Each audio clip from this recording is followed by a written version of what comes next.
Hello and a very warm welcome to Moneycontrol's special broadcast on the economic survey. The economic survey is very, very crucial, and we journalists track it religiously. Not only us journalists, even the economists, all policy watchers, policy makers track this. Why? Because it is the most definitive report card on the Indian economy. It also gives us a sense of what we can expect going forward. So, very quickly, some of the key quick takeaways is that one, India continues its winning streak as the world's fastest growing major economy with the FY26 real GDP growth estimated at 7.4%. The survey has also emphasized that India must run a marathon and a sprint simultaneously. Significantly, key projections for FY27 include that growth is projected in the range of 6.8 to 7.2%. Bad loans have reached a multi decade low of 2.2%, and retail inflation has hit a series of low average of 1.7%.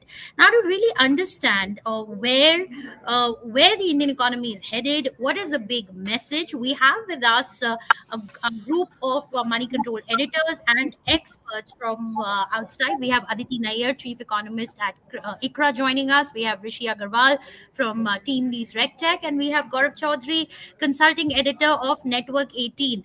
So, the big excitement, only we can be excited about these things, that, okay, the economic survey is coming, and it's a day marked on our calendars.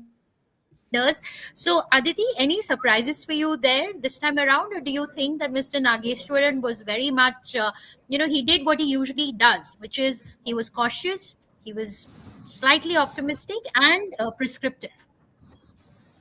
No, I think he's done a lot. He's written a lot. It's a very detailed and a very elaborate economic survey that we've got this time. So, for economists like me who've been waiting for it, we've also struggled to really get through it and internalize all the messages during the day. So, it's been a sprint and a marathon for us as well, I think.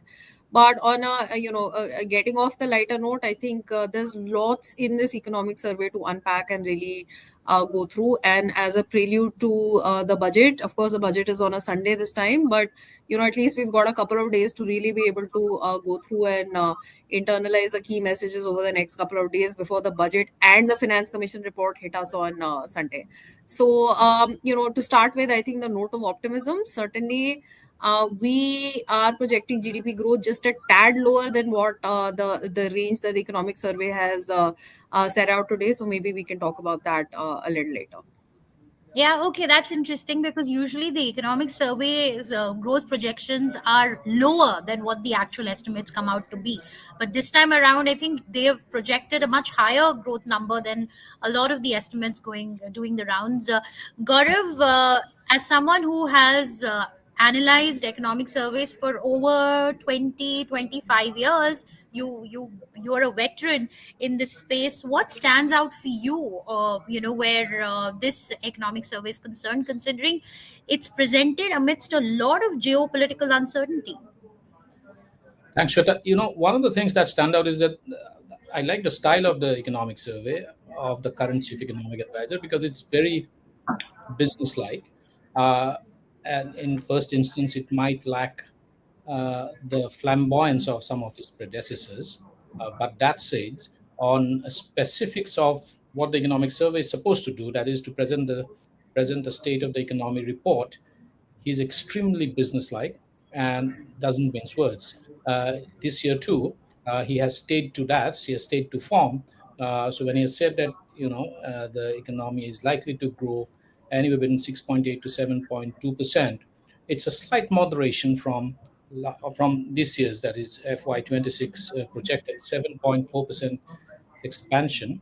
But that said, the broader economy has the firepower to navigate multiple headwinds, particularly the global trade headwinds that we have run into. And if you look at what the survey has said, the India's household consumption continues to remain the strongest edifice of the growth story, and that is why it kind of stands out as an outlier, a positive outlier, of course, among global peers. So while many of the countries have had to face a lot of anxieties because of the very rough global trade terrain, India will be able to navigate it with fewer disruptions and disorderlies because of a very strong household consumption, robust household consumption growth in India.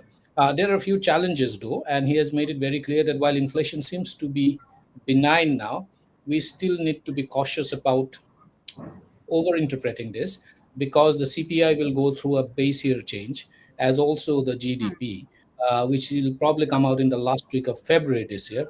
That would mean that many of the nominal GDP growth, nominal macro estimates, may have to be re-rated.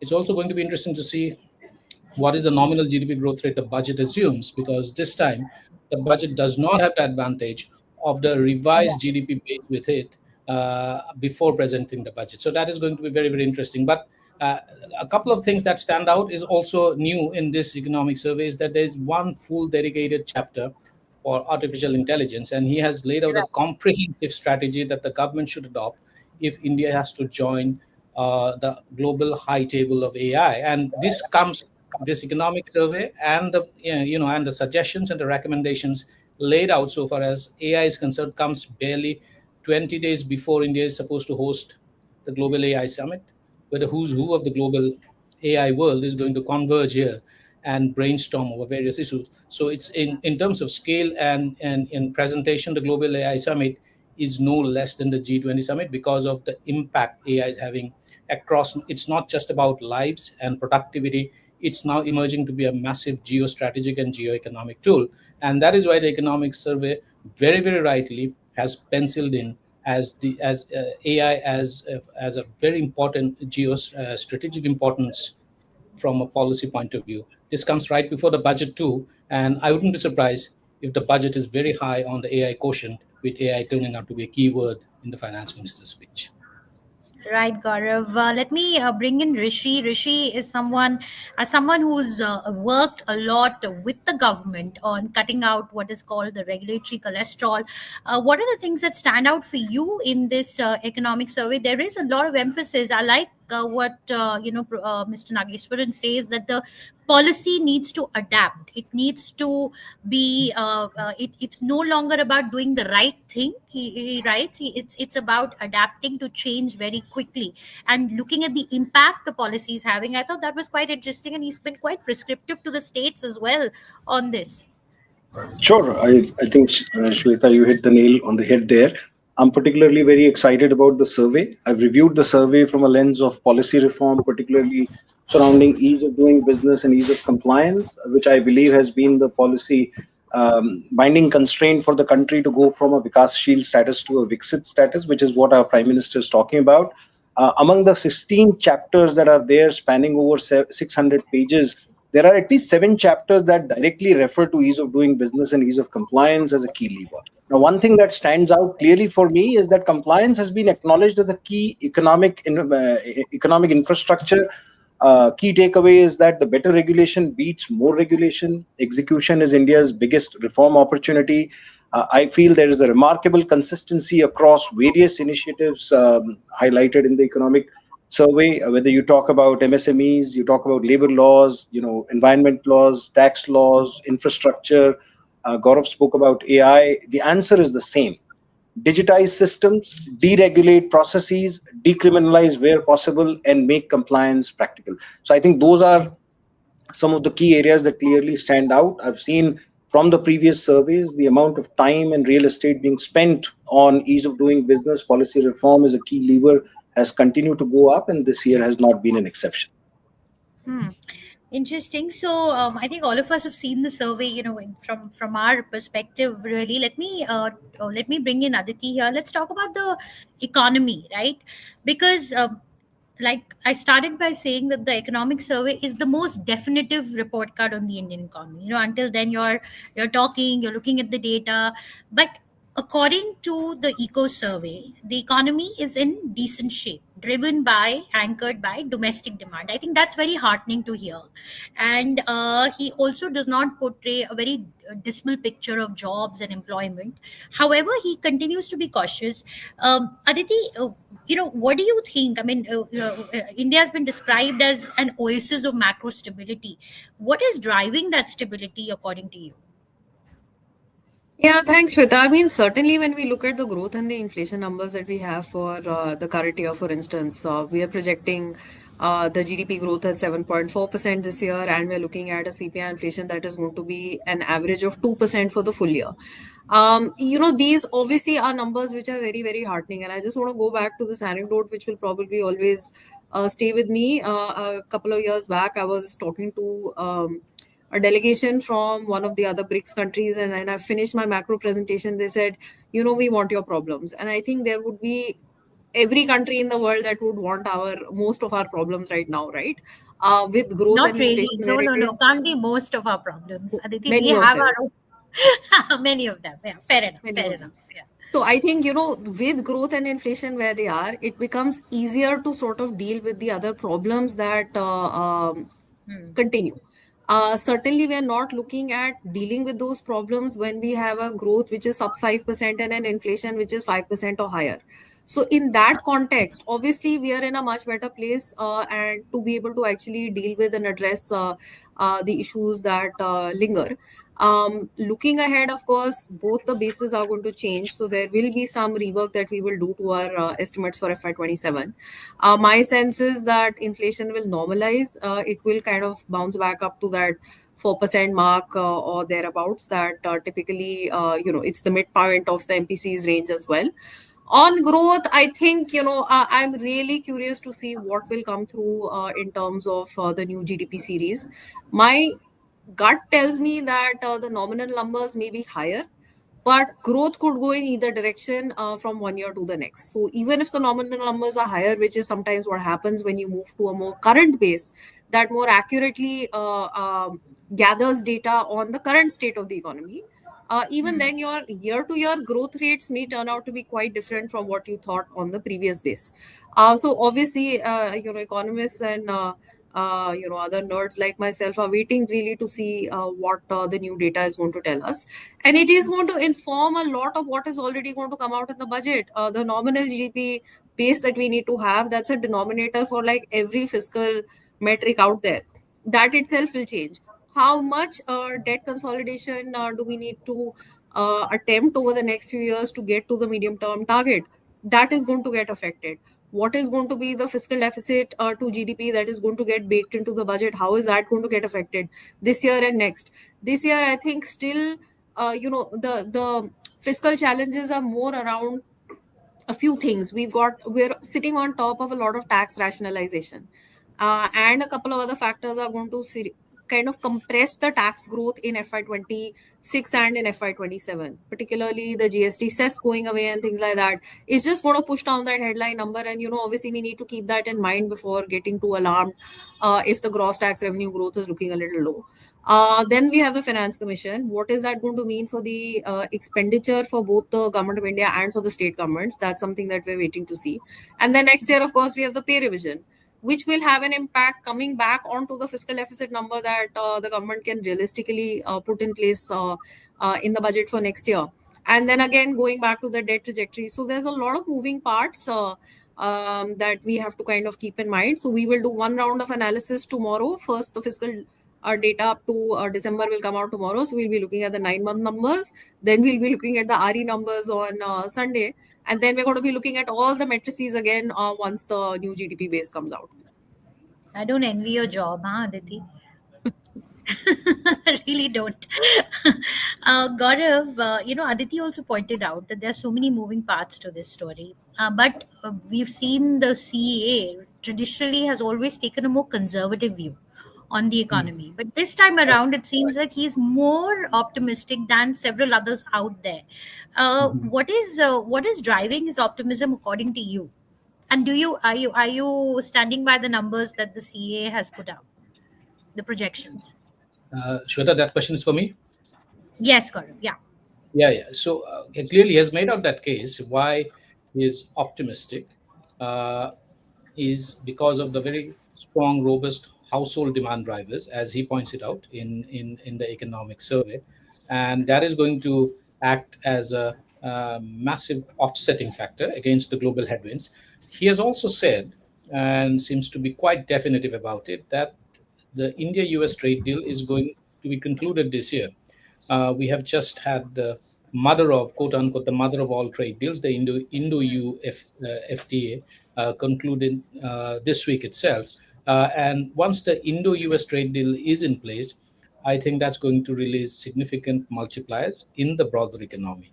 That is one that is driving his optimism, because in the Indian economy, unlike the global peers, is consumer demand is going to drive the growth in the broader economy. But on fiscal consolidation, I'd just like to take one point from where Aditi left, is that from last year onwards, we have moved on to a new macro fiscal policy architecture, where the fiscal deficit itself is no longer the single most important number in our public finance management. We have moved on to a debt to GDP ratio over a 5-year period. The goal is to central debt to GDP ratio. The goal is to bring it down to less than 50%. Last year, in the budget, FY26, the central debt to GDP ratio was fixed or pegged at 56.1%. The trajectory and the gradient has been declining, and it has to come down to below 50% by 2030-31. The known unknowns here, of course, is that a lot it depends on how nominal GDP is going to grow. The budget itself last year presented three scenarios. In the worst case scenario, when the nominal GDP is sub 10% or 9.5% or so, it may still remain above 50%. But the key thing here is that how much of money actually goes out in the pay commission revisions. The areas will it was The pay commission was set up last year, and the new wages and bills salaries will be fixed by sometime end of this year or early next year. So the areas will hit in FY28 in any case, and also the new wage bill will be some kind of a perpetual cost on the budget. So which means that the revenue side of the equation, the revenue expenditure, will remain high subsequently from FY28. That could upset the consolidation, medium-term consolidation plan, which I think the government will fully aware of. The one thing that's going to probably help offset is high nominal GDP growth rate, given the fact that in FY26, the first advance estimates, as in nominal GDP stands at 8%. That's more than 2 percentage points lower than what was budgeted last year around this time. It remains a bit of an anxiety, so that could cause some worry lines in the consolidation roadmap. Okay. We also have my colleague Ishan Gera joining us. Ishan, if you can hear us, hi. Thanks. He's a busy man today. He's been going over all the data that the Eco Survey has put out. Ishan, I started by asking everyone what stands out for them in the survey. What, according to you, are the big numbers that we should be looking at where India's economic trajectory is concerned? I think one of the interesting things that has been mentioned in the economic survey, which finds important mention, is the orange economy part, which we were reading through. Now, the government has said that the orange economy had given about 100 billion rupees of revenue last year, and it can grow to much higher. And it says that for most countries, this is about 0.7 to 2.5% of the GDP. So this includes all your VFX animation, what Modi ji has also been talking about, your live events, your all these stars coming in. And the economic survey lays out a path as to what you can do in that orange economy. It mentions that you can host more of these events. You need those larger stadiums. You can use historic places like the Taj is used as often for the Taj festival. And also you can leverage the international stars to come to India. There are about 10 or 15 compliances here that can be made easy. You can have a single window clearance. So that's one number that was very interesting. The other aspect of it was regarding urbanization, which also cropped up, which was an interesting aspect where the government talked about.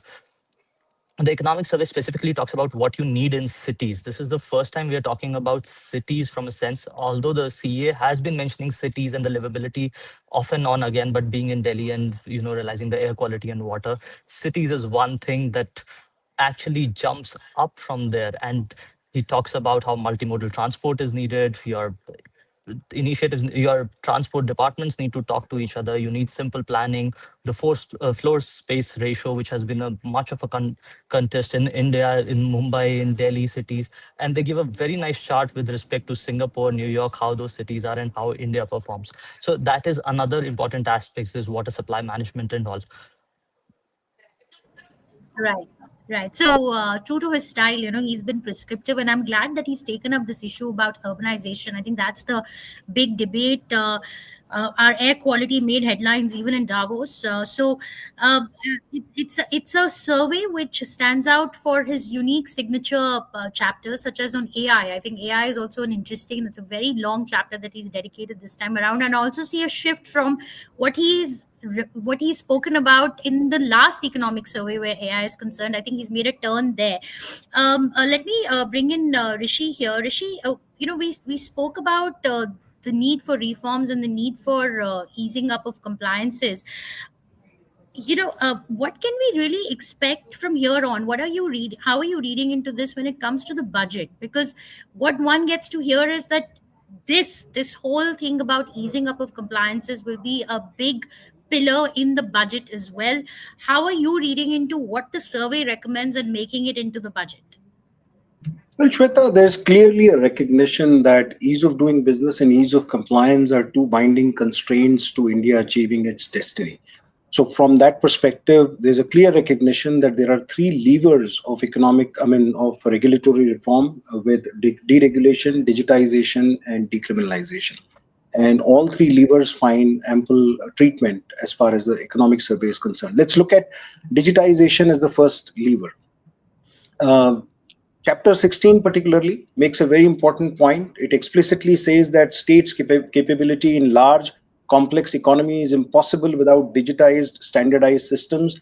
Manual and people-dependent processes inevitably produce discretion, delays, and uncertainty. Now, that itself is a huge point right there. There is a detailed description of how digital public infrastructure can change the country's trajectory, and I'm expecting a lot of focus on this point as far as budget and its capital allocation and outlays are concerned. If we can just do that, seamless, interoperable flow of information without duplication of data in a quick way with SLAs between departments of the government, so that they can exchange meaningful information, and the projects which typically take years before they can get regulatory approvals can get done much faster, and that kind of speeds up the whole infrastructure play.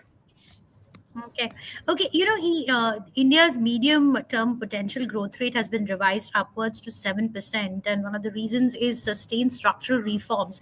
What specific ongoing reforms, especially in the manufacturing and infrastructure sector, according to, and this is a question for everyone, are crucial for sustaining this higher growth potential? Because we have been talking about reforms for a really long time, but from what I remember reading in the survey is he's written that post independence, this is the moment for India to really move forward with the reforms to unlock its growth potential.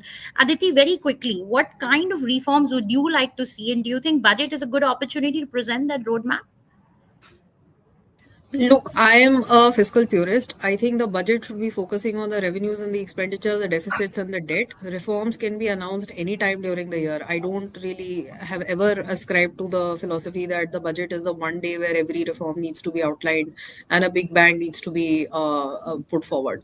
I'm not going to be disappointed if it's a fiscal scorecard on Sunday. That's what it's meant to be. Any expenditure which has to be announced, which has to be funded over the course of the year, obviously has to make it to the budget speech.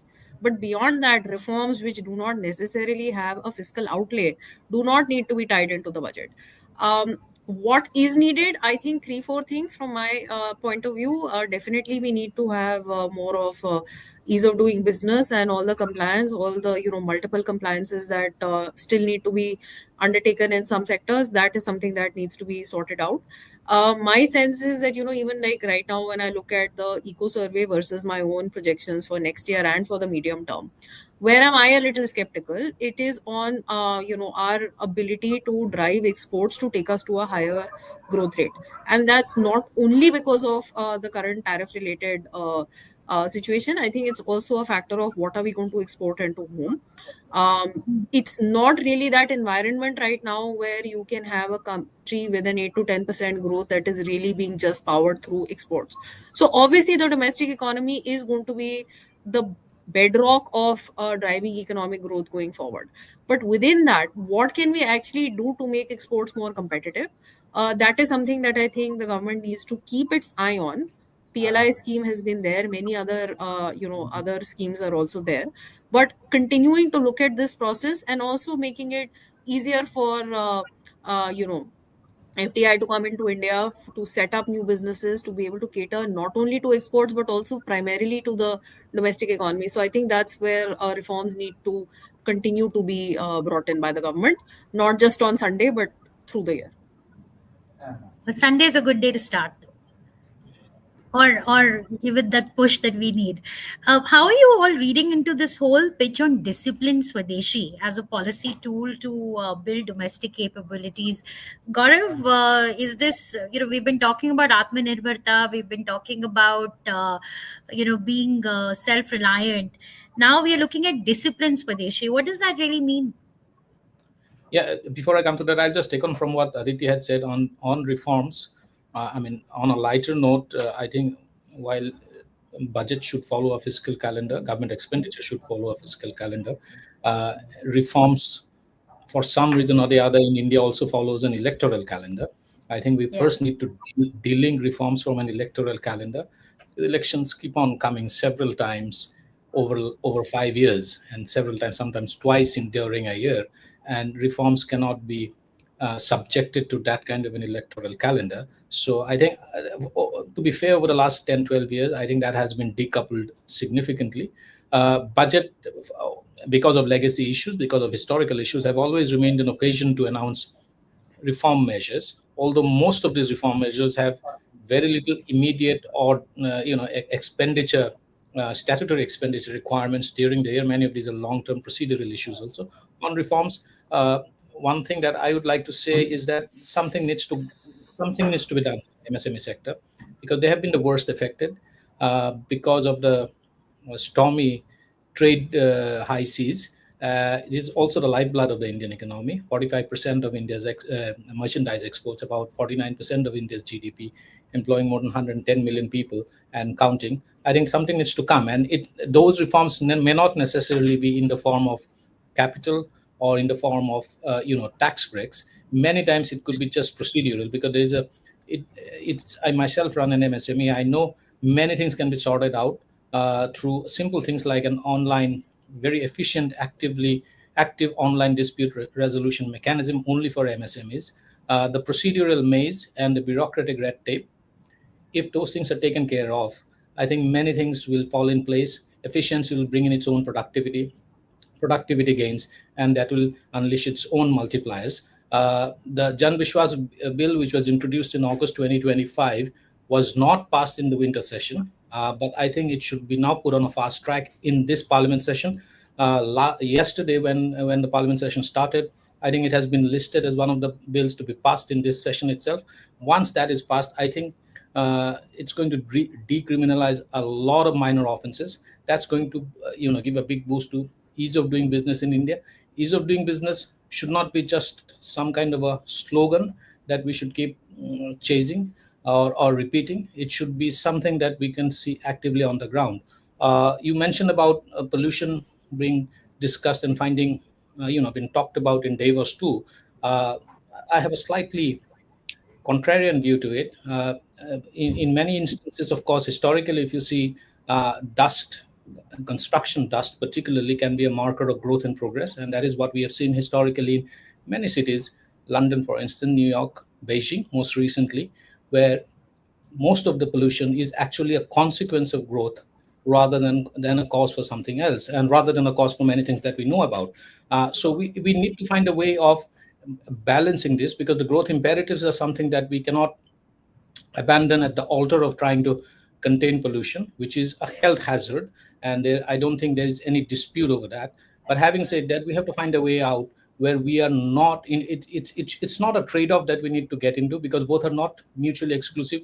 One is a consequence offs another one, and we'll have to find a way of dealing with it. So far as discipline Discipline in the Swadeshi. yeah, Yeah. Swadeshi, self-reliant in industry, domestic. It's a call. It's a call for trying to make our make our domestic industry more globally competitive on a qualitative point of view, and that necessarily does not only mean in terms of product quality, also trying to be price competitive. And that is why that discipline is required, because excellence always comes from a degree of ruthlessness, and that ruthlessness not necessarily in the violent sense, but a ruthlessness, we have to abandon that chalta hai attitude and ruthlessness in terms of achieving very high quality, which then will stand out for its competitiveness of products, as also of cost price. Hmm. Rishi, to bring you in here, we've seen that the government sorry about that. I'm saying we've seen that the government has worked very aggressively on reducing the number of compliances. We've reduced over 42,000 regulatory compliances and decriminalized more than 3,800 provisions so far to improve the ease of doing business. We've seen next generation GST reforms, data driven tax administration, and so on. In this survey, I think, uh, the CEA puts a lot of onus on the states also to implement this. Let's talk about the practicality of it. One, we are discussing it here. You all have been working on several reports, and I remember doing a story maybe 6-7 years ago, and we discussed the whole red tape around Indian businesses then. And I think while on paper a lot has happened, but when you speak to businesses, they still say that there is so much such a compliance cost that it's just better for them to maybe open a trust fund or something, so or invest outside. That's another thing that's come out in this survey, that Indian companies are investing abroad very aggressively. So Rishi, going forward from here, the three big ease of compliance reforms that you would like to see, that you have recommended to the government, and that you're hopeful that the government will work on aggressively pushing through. Sure. Because I So know you've been working very closely with the government on this. So I'm hoping to get a headline out of this.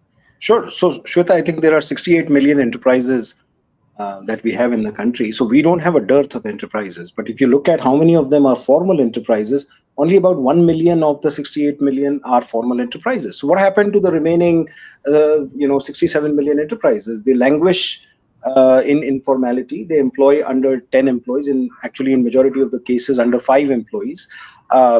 Very small number of employers, which is about 125,000, actually employ more than 10 people. And when you dissect that data, you'll recognize that there's a steep tax of becoming formal. When you stay informal, there's hardly any compliance. You don't need a SIN number, a TAN number, a PAN number, a GST number. There are no filings. There is no menace of Inspector Raj chasing you. And the moment you turn the leaf and become a formal employer, suddenly about 1,000, give or take, unique compliances become applicable, and about 1,500 total compliance instances become applicable. About 150 filings and payments, they suddenly happen. There are about 20 odd inspectors that can show up at any point in time, and the cost of compliance, just paying a labor compliance officer or a tax compliance, CAs and so on and so forth, goes up to about 20 lakh rupees a year. Now, that's binding constraint to India becoming formal. And in my view, if there are 3 levers to change this, the first is decriminalization, where we have to reduce deeply entrenched hostility in the country's laws. There are 37% of our compliances that prescribe criminality. Jan Vishwas 1, I served as a member on the committee, moved the needle a little bit. Jan Vishwas 2 is currently under deliberation in the parliament. But the regulatory intent is clear, that we need to reduce the hostility and disproportionate criminality embedded in the laws. I would like to see greater movement and much faster action on that. While the union government has done a lot of work, states are yet to pick the baton. A few small baby steps have been taken, and that needs to be expedited dramatically. Second big area is digitization. I would like to draw your viewers' attention to the fact that RTGS and NEFT in India were launched in 2004 and 5 respectively. Till 2016, the country was doing about 8 million digital transactions a month. 2016 is when UPI happened and Prime Minister announced demonetization. And just last year, when we ended the year, we did about quarter of a trillion digital transactions. And if you look at the magnitude, there was thousands of times increase in those transactions. And we see that it has influenced digital and financial penetration, inclusion, and so on and so forth, because the Janadhan Aadhaar Mobile Trinity, which is the DPI for citizens, transformed the adoption. We need to create an enterprise DPI. The economic survey talks about it. We need 25 different unique identities that an employer has today to be collapsed into one. We need all the documents issued by government, including licenses, registrations, permissions, consent orders, a variety of NOCs, exemptions, and so on and so forth in enterprise DigiLocker. And we need API-based interoperable systems which can exchange data seamlessly across various parts of the government in a consent-based mechanism, so that we don't have to print hundreds of these licenses, self-attest them, notarize them, frank them, and all of this slows down entrepreneurship in significant ways. If we just plan to increase the number of formal employers, Shweta, from 1 million to 2 million, the number of formal employees in the economy will increase dramatically. And if we take those as indicators of success, and every year we keep increasing them by a million, I think the country will see an explosion of growth in various sectors, including MSMEs. Right. To be fair, I believe, and if you look at the past economic surveys as well, Mr. Nageshwaran has always been a very nuts and bolts kind of a person. He's never been about the big reforms. He's always spoken about, and he's always emphasized the need to fix the structural issues and to really enable businesses. That's been his whole approach. But I'm still not done with this whole Swadeshi discipline. I'm so curious and so intrigued by the use of the term Swadeshi discipline. Let me bring in Ishan on this. Ishan, how are you reading onto Swadeshi discipline? Are we talking about once again higher tariff barriers and non-tariff barriers, or are we looking at dismantling them completely? Because we've done a lot of that in this India-EU FTA. We've really done away with a lot of our tariff barriers, and that's something that India has been accused of, that we are very protectionist. What's your sense? The government is adopting a very calibrated approach when it comes to the Swadeshi push. If you look at it, there is a section on QCOs, on how QCOs have performed over a period of time. And the government says that the number of products covered by QCOs has almost tripled over the last 6 years. So from 2019 to 2025, if you look at it, QCOs have gone up from 219 to some 743 odd products. Now, it lauds the government's initiative on QCOs, especially on toys, and how it made India a net exporter of products from net importer, and it stopped a lot of substandard products. But then it switches very easily, not just from the Swadeshi push. Then it says that a lot of MSMEs do not have the testing infrastructure. A lot of MSMEs don't have a lot of this infrastructure that is required. So what you need to do is you need to allow the raw material intermediates from outside so that these can build on those products. So it's not all Swadeshi as well. There's a lot of calibrated approach there where the government is talking about that you allow certain imports from certain sides which allow us to build on those industries and then go ahead from that. So it's not entirely Swadeshi as well, although there's a chapter dedicated to it. There are aspects of it, if you read through between the lines, there are aspects to it where the government is following a very calibrated approach of allowing a lot many things, especially on raw materials and intermediates, to allow MSMEs to function easier. And that MSME push, as Gaurav was talking about, runs right throughout, and it needs to run in the budget as well. From the instance that the government is talking about easing those regulations for MSMEs, we talk about ease of doing business, ease of starting a business, ease of closing a business is also very important. It's very difficult to close a business in India at present. You go in for a closing, they require 3 years of accounts, then they require you to file some accounts as well, and it becomes a painful process, so you don't close as many businesses either. So that also needs to be allowed easily. I think those are things that need to be done, but the Swadeshi push is not actually entirely Swadeshi. There are caveats to it here and there. Fair enough. One of the things that I thought was missing in the survey is that I don't think that the survey really addresses the challenges that India is facing in as much detail as one would have liked to. I mean, they're passing references, there are references, but it does give an impression that all is well, all is good, and while we need to progressively work on a lot of our structural issues, but all is good so far. That's the sense I got. Do you think that we should have probably gotten a more clearer picture on the challenges that the economy faces, Gaurav? Yes, of course. It is. I mean, all of us know that Indian economy is continues to remain a work in progress. We have covered a lot of ground, and the goal of becoming a developed nation by 2047 is clearly a very, very aspirational goal, and a good one at that, because unless you set a goal, you will never be able to achieve the milestones. But having said that, it is important to flag the challenges, particularly the constraints that the economy and the policymakers will have to operate. And economics, of course, there's a basic concept called constraint optimization, and that is what policymakers, particularly the finance minister, finds herself in at this point in time, because the constraints are many and you have to Yeah, optimize within that. The finance minister's job is not just to balance the books. You also have to ensure that the growth imperatives are met. You also have to maintain social equity, because one man's fiscal deficit could be another man's lifeline. absolutely. And that is why while being a fiscal disciplinarian, and while demonstrating the government's intent to walk the talk on fiscal discipline, you still cannot ignore the social equity goals, given the fact that it's a very complex sociological matrix that we operate in. And the socioeconomic matrix is something that makes the job even more difficult for India's finance minister and policymakers compared to many other countries at a similar peer within a similar peer group, so far as the headline GDP levels are concerned. That is why it's not easy. The challenges are immense, and that is why, as I said before, we see that reforms and policy making sometimes tends to follow more of an electoral calendar than a fiscal calendar, is precisely because of that. Because the job of any political party is to, the primary priority always remains to win elections and stay in power. Now, staying in power does not mean that good economics will always not necessarily translate into good politics. And we have seen in recent history, modern history in India, between 91 and 96, when the reforms took place in the most aggressive pace of reforms in independent India actually took place during that period, because we were in a bit of a spot.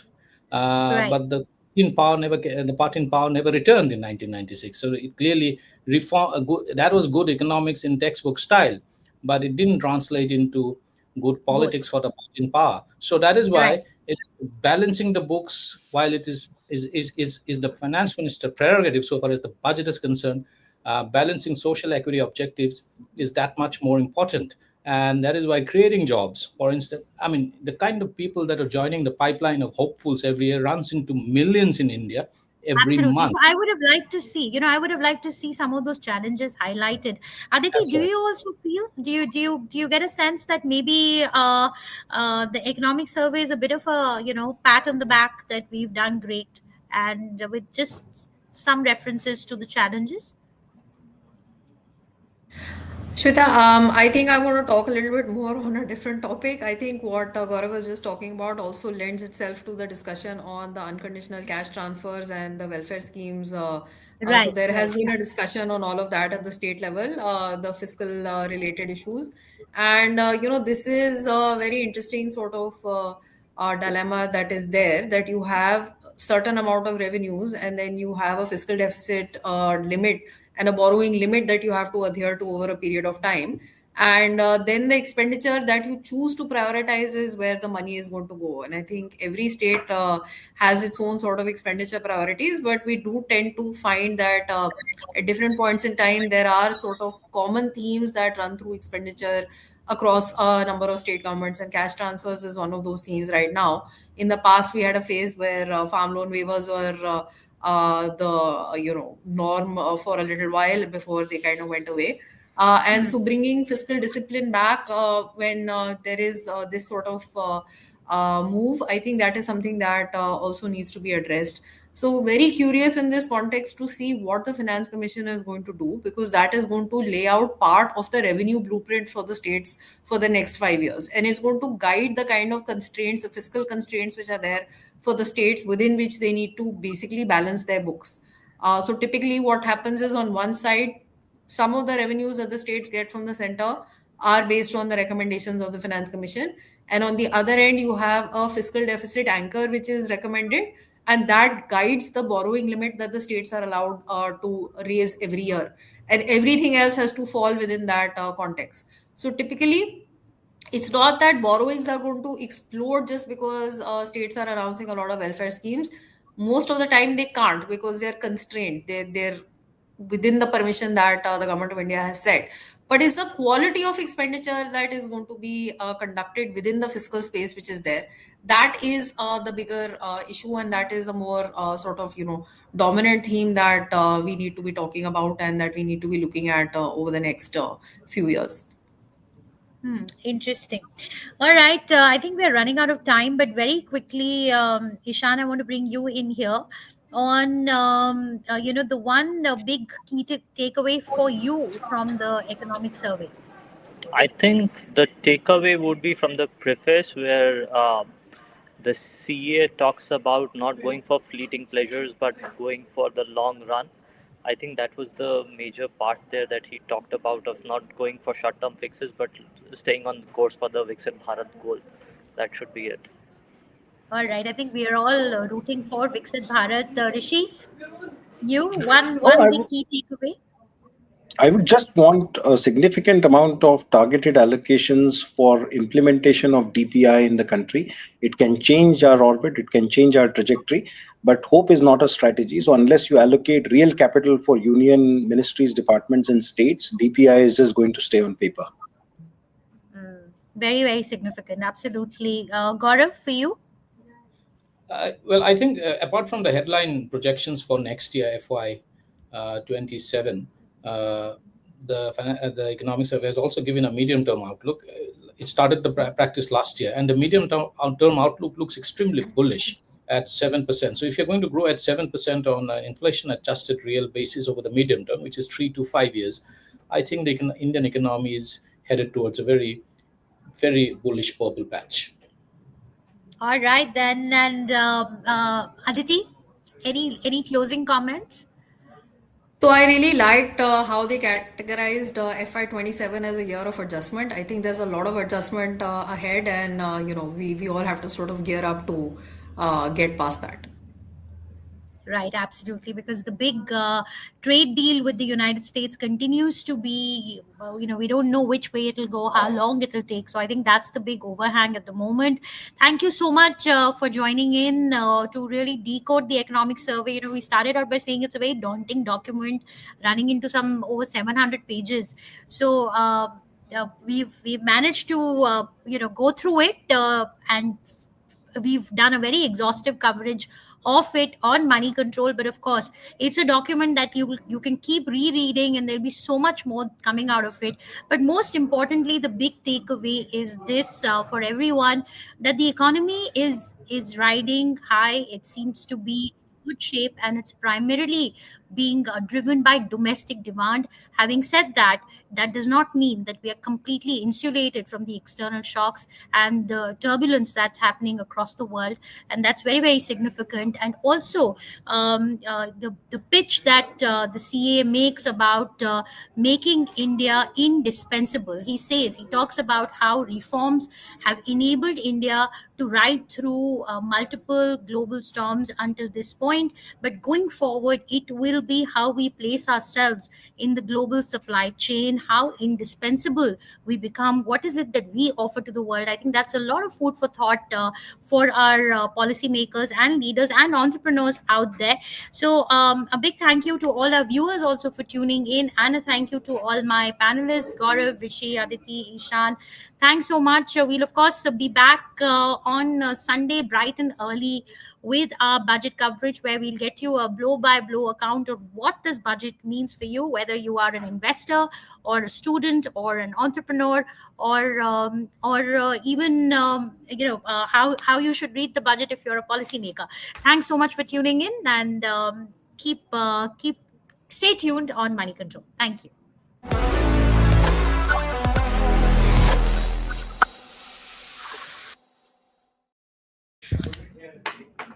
You couldn't hear a thing. Why?